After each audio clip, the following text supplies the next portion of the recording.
మొన్న మొంతా తుఫాను దాటికి ఫేడర్ కెనాల్కి 3 చోట్ల గండ్లు పడడం, ఆ గండ్లు పడేటువంటి నీరంతా కూడా బ్యాక్కి ఏదైతే వెలిగొండ టన్నెల్ 1 అండ్ టన్నెల్ 2 జంట సొరంగాల్లో 9 కిలోమీటర్ల వరకు కూడా బ్యాక్కి వాటర్ పోయినటువంటి పరిస్థితి మనందరం కూడా చూసాం.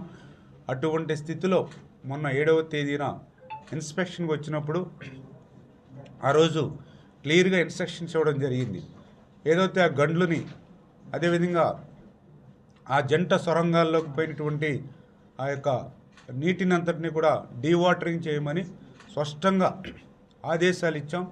యుద్ధ ప్రాతిపదికన పూర్తి చేయమని చెప్పేసి కూడా ఆ రోజు మనం ఆదేశాలు ఇచ్చాం. ఇవన్నీ పూర్తి చేసుకుని 26 కల్లా ఈ యొక్క వెలిగొండను పూర్తి చేసి ఈ ప్రకాశం జిల్లాకు మరి త్రాగునీరు సాగునీరు అందించాలనేటువంటి సంకల్పం చంద్రబాబు నాయుడు గారు ఏదైతే ఉందో అది నెరవేర్చేటువంటి విధంగా మరి అవసరమైతే మరి ఎప్పుడు అవసరమైతే అప్పుడు పర్యవేక్షణ చేయడానికి కానీ ఈ యొక్క వెలిగొండను నిరంతరం మరి పర్యవేక్షణ చేయడానికి కూడా మేము కూడా ఇక్కడ స్థానిక శాసనసభ్యులు జిల్లా శాసనసభ్యులు కానీ ఈ జిల్లా మంత్రులు కానీ అదేవిధంగా ఇరిగేషన్ శాఖగా మేము కానీ మేమందరం కూడా ఒక టీం వర్క్గా ఉండి చంద్రబాబు నాయుడు గారి యొక్క ఆశయం అనుగుణంగా 26కి పూర్తి చేసే విధంగా పనిచేస్తామని చెప్పి తెలియజేసుకుంటూ ఈ ప్రాజెక్టును ఉరుకులు పరుగుల మీద ఎన్ని రోజులు పనిచేసినావు, ఎన్ని గంటలు పనిచేసినావు, ఎన్ని నిమిషాలు పనిచేసినావు అని చెప్పి రివ్యూలు చేస్తూ ముందుకు తీసుకొని పోతా ఉంటే మనం చేస్తున్నటువంటి ఈ పనికి ప్రజలు గమనించమని చెప్పి కోరుతా ఉన్నాం. 100% వెలుగొండ జలాలు అనేది 2026లో ఇవ్వటం జరుగుతుంది. గుండెల మీద చేతులు వేసుకుని ప్రశాంతంగా నిద్రపోండి.